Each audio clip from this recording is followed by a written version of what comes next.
The seventh plenary meeting of the General Assembly is called to order. The Assembly will hear an address by His Majesty King Tupou VI, King of the Kingdom of Tonga. I request protocol to escort His Majesty.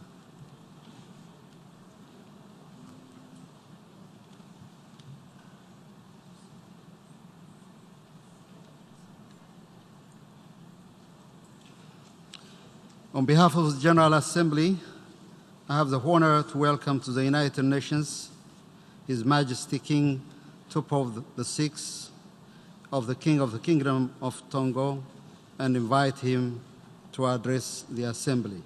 Your Majesty.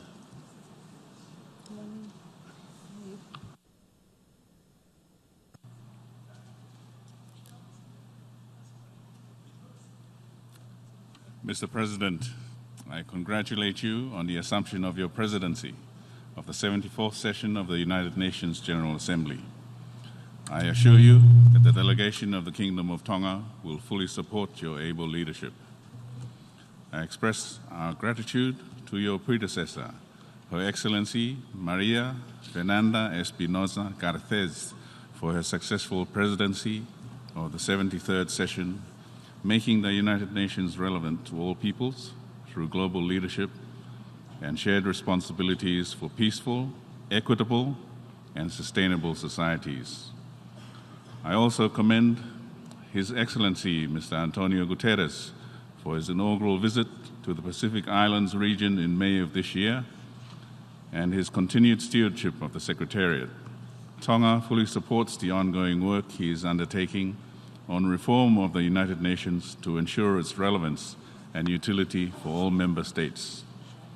Mr. President, my delegation and I congratulate you on your 4 priorities to guide our work this session: promoting international peace and security, in particular conflict prevention, strengthening global action to tackle climate change, which is integral to the effective implementation of SDGs, accentuating inclusion, human rights, and the empowerment of youth and women, respectively, and promoting partnerships for advancing the achievement of the SDGs, which are interlinked, very timely, and relevant to addressing the challenges of our time during your tenure, which we support fully. We welcome your recognition of the challenges faced by small island delegations such as ours to ensure we are able to contribute equitably and effectively to the many important high-level meetings that you will convene during this session. With the 5 summits this week alone, in addition to our general debate, we are grateful for your particular attention to enabling smaller delegations to participate fully. Mr. President, Tonga continues its commitment to the implementation of the 2030 Agenda for Sustainable Development and its SDGs, including the Samoa Pathway. We are pleased to participate at the high-level midterm review of the Samoa Pathway tomorrow to ensure its goals are being met at this halfway point of its implementation. The government's sustainable development priorities remain aligned with 13 of the 17 SDGs, namely goals 1 to 4, 6 to 9, and 13 to 17. Tonga's first voluntary national review report, presented at the high-level political forum in July this year, spoke to the localization of the SDGs and the Samoa Pathway through the Tonga Strategic Development Framework. A whole-of-government approach for coordinated and coherent service delivery continues to be a priority. We again recognize the important contribution to our efforts by the United Nations Office of the High Representative for Least Developed Countries, landlocked developing countries, and small island developing states, the United Nations Department for Economic and Social Affairs, and the United Nations ESCAP Office. We are also grateful for the enhanced engagement of the United Nations Office for Project Services in Tonga through our recently concluded host country agreement. Mr. President, Tonga welcomed the convening of the Climate Change Summit earlier this week. My country engaged fully in a seminal gathering of leaders to again give prominence to the threats posed by climate change with its direct links to international peace and security, and thereby to our sustainable development aspirations in support of SDG 13 and its targets.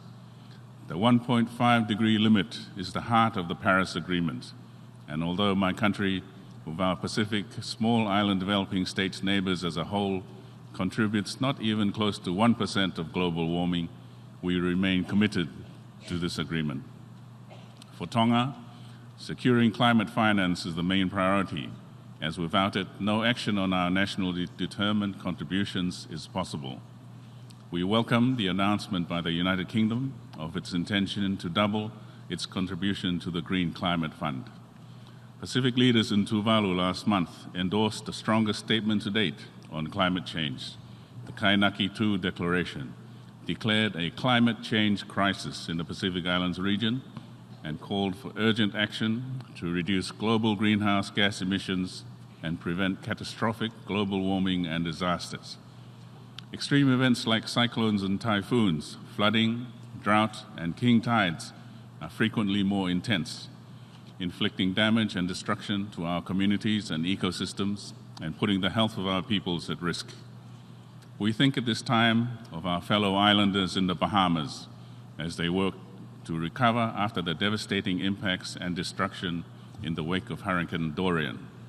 Climate change is not only a political issue for us, but also one of survival. The fact that climate change is an existential threat and a matter of international peace and security was again endorsed by Pacific leaders through their decision to develop the 2050 strategy for the Blue Pacific continent. We continue to support the work of the Group of Friends on Climate and Security. We continue to recognize the important nexus between the climate and the ocean, and further continue to note with concern the devastating impacts of climate change on our marine environment. We look forward to deliberations on this link in Chile at the 25th Conference of Parties to the United Nations Framework Convention on Climate Change later this year.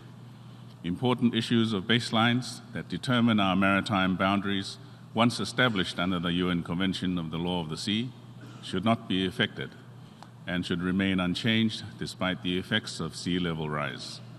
Our sovereignty must not be compromised by the effects of climate change, and we continue to welcome and support the work of the International Law Commission on this critically important and timely issue for consideration of the Sixth Committee for the General Assembly. Mr. President, Tonga has contributed its engagement at this year's second and third intergovernmental conferences on the conservation and sustainable use of biological diversity in areas beyond national jurisdiction. We look forward to the next revision of the Zero Draft of the treaty, with hope that the ongoing convergence of understandings by member states engaging in the process will find completion at the fourth and final conference early next year. We also welcome the establishment of the Group of Friends on Capacity Building, the cross-cutting issue tying all elements together in the treaty. Tonga also continues its engagement at the International Seabed Authority. Tonga remains committed with other members of the authority, including its capacity as an elected member of the Council, to continue to work towards the finalization on the important draft exploitation regulations, ensuring an appropriate balance between the need to conserve and protect the marine environment and the sustainable use of deep-sea mineral resources. Importantly, we must ensure our work is properly informed and properly concluded, and in support of SDG 14. The presidency of the Council will rotate to the Asia-Pacific Group for the 26th session in 2020, and Tonga has presented its candidature for election to this important position. As Tonga was also privileged to host the first International Seabed Authority regional workshop for the Pacific in February this year, Tonga had also remained engaged with the authority's Blue Abyssal Initiative and attended related workshops for sponsoring states in Nauru and Kiribati last month. We look forward to continuing our collective work in the Cook Islands as well as in Tonga in the coming months before the second United Nations Ocean Conference mid-next year. Tonga commends the work of the Commission on the Limits of the Continental Shelf. We are grateful for the recommendations provided to us by the Commission on our first partial submission last month. We look forward to its eventual consideration of our second partial submission in good time. Tonga acknowledges Italy's ongoing partnership with it through the Joint Committee in strengthening Tonga's capacity in the field of the environment and ocean. We also acknowledge the work of the Secretariat of the Pacific Community, the Commonwealth Secretariat, and the Pew Charitable Trust on the Regional Deep Sea Minerals Treaty. Mr. President, Tonga's priority NDC is to achieve 50% renewable energy by 2020.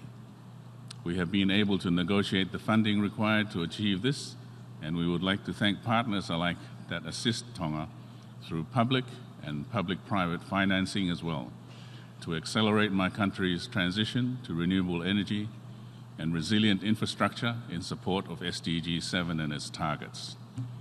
Tonga is also pleased to continue in its capacity as an elected Vice President of the SIDS DOC Assembly on behalf of the Pacific Island Small Developing States members. Mr. President, finally, sustainable development, whether it be inter alia through good health and well-being, climate action, life below water, or affordable and clean energy, can only be realized through the achievement and maintenance of international peace and security. We continue to look to the Security Council to protect the innocent from threats to international peace and security in whatever form, be they traditional threats such as armed conflict, or newer threats like climate change and sea level rise and health epidemics, to ensure that no one is left behind. May Almighty God guide and bless you and all the member states of the United Nations and their respective governments and our peoples. Thank you.